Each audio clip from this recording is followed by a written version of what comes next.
The belts protecting these crash test dummies demonstrate a world first, the introduction of an automotive rear inflatable safety belt.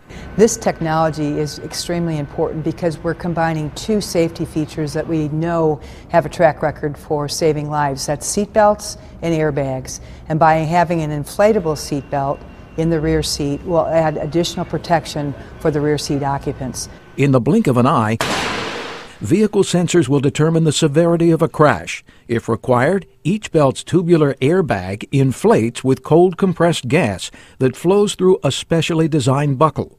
The belts would inflate at a slower rate than a traditional airbag and help control head and neck motion for rear seat occupants, including the more vulnerable passengers, young children, and the elderly. Dr. Flora Winston of Children's Hospital in Philadelphia notes that safety belts play an important role in helping to protect children.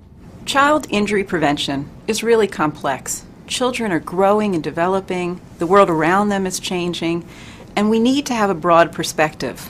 Ford's inflatable belt helps spread crash force protection over 5 times more of the body to enhance head, neck, and chest protection. We plan to introduce this on our next generation Explorer, which is really fitting because we've used that to demonstrate a number of our new safety technologies, like the side curtain canopies that inflate on rollover and our roll stability control, which is a first in the industry. So another chapter in Ford's leadership in family safety.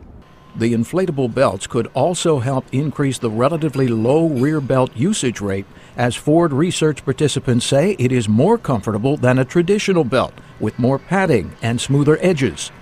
That's really important because we need to encourage people to wear their seat belts, and not many people in the back seat do, only about 60% do, and we really want to get everybody buckled up because that truly does save lives. The inflatable rear safety belt will be introduced first in the next generation Explorer in North America and then in other Ford vehicles globally.